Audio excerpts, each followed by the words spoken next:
হঠাৎ করে শোনা গেল পাড়ার এক মহিলা বলছে, দেখো এই নতুন বউটা চুড়িদার পরে এই বিয়ে বাড়িতে এসেছে। নতুন বউ শাড়ি পরলেই কিন্তু পারতো, তাই না বলো? শাশুড়ি মার কানে কথাটা যেতেই শাশুড়ি মা ওদের সামনে গিয়ে হাজির হলো এবং বলল, আমার মেয়ে পরেছে চুড়িদার, তাতে আমার কোনো অসুবিধা হচ্ছে না, কিন্তু আমার বৌমা পরেছে বলে এতে অসুবিধা হচ্ছে কেন? আমি আমার মেয়েকে যেরকম দেখি আমি আমার বৌমাকেও ঠিক সেরকমই দেখি।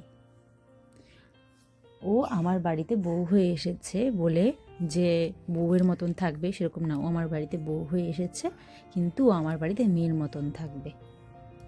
ও বুক কাটা আর পেট কাটা পোশাক না পরলেই হলো। কেন, শাড়ি পরে যে মানুষ, শাড়িতেও তো পেট দেখা যায়, পিঠ দেখা যায়, তাও কিন্তু শাড়ি অনেক শোভনীয়।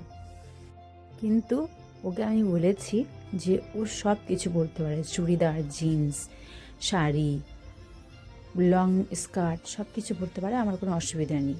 শুধু শুধু সামনে বুক কাটা আর যাতে ছোট ছোট জামা কাপড় না পরে তাহলেই হবে। ঢাকা পোশাক পরলে আমার কোনো অসুবিধা নেই, হাতা কাটা পরলেও অসুবিধা নেই। কিন্তু আমাদের আশেপাশে মানুষের অনেক সমস্যা। তবে কি বলতো, আশেপাশের মানুষের যদি অনেক সমস্যা হয় তাতেও কোনো সমস্যা হয় না যদি বাড়ির মানুষগুলো ওকে সাপোর্ট করে। বিয়ে বাড়িতে যাবে বলে মিনুর শাশুড়িকে বলেছিল, মা আমি কি পরবো, তুমি আমাকে ঠিক করে দাও। আর তখনই তার শাশুড়ি মা বলেছিল, তোমার যেটা ভালো লাগে তুমি সেটাই পরো। বলেছিল যে শাড়ি পরি, বলেছিল না তোমার যেটা ভালো লাগে তুমি সেটাই পরো, তোমাকে যে বিয়ে বাড়ি যাচ্ছ তুমি তোমাকে যে শাড়ি পরতে হবে এমনটা নয়, তোমার যেটা ভালো লাগে তুমি সেটাই পরতে পারো। যেহেতু ঝুমাও আমার মেয়ে, ও যেহেতু চুড়িদার পরেছে, ওর দেখা দেখি তুমিও চুড়িদার পরে নিতে পারো। তোমার ননদ বউ একসঙ্গে যেহেতু যাচ্ছ তোমরা চুড়িদার পরে নিতে পারো, অসুবিধে নেই আমার। তো সেই ভেবেই কিন্তু মিনু আর ঝুমা চুড়িদারই পরেছিল। তবে ঝুমাকে কিন্তু আশেপাশের লোক সেও খারাপভাবে দেখেনি, কিন্তু ঝুমার বৌদি পড়েছে বলে আশেপাশের সবার নজর তার দিকে গেছে। কিন্তু ঝুমার আর তার বৌদির মানে দাদা বৌদির একসঙ্গে কিন্তু বিয়ে হয়েছিল। আর দেখো ঝুমা পড়েছে বলে কিন্তু আশেপাশের লোক কেউ কিচ্ছুটি বলেনি, কারণ লোক মেনে নিলেও সমাজের লোক কিন্তু মেনে নিতে পারেনি।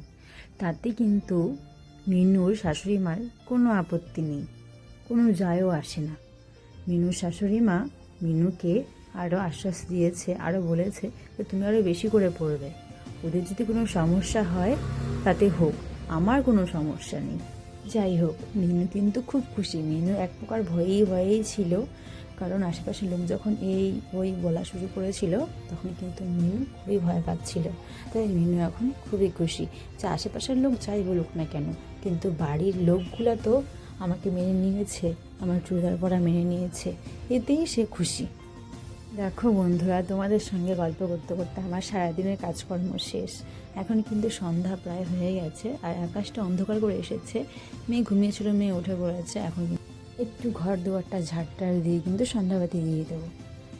গল্পে গল্পে দেখো ভুলেই গিয়েছিলাম তোমাদের বলতে, আমার বর কিন্তু আসামে গিয়েছে আমার মাসি শাশুড়ির ছেলের বিয়েতে, বরযাত্রীতে। তবে আমার শাশুড়ি মাও গিয়েছে কোচবিহারে মাসি শাশুড়ির বাড়িতে।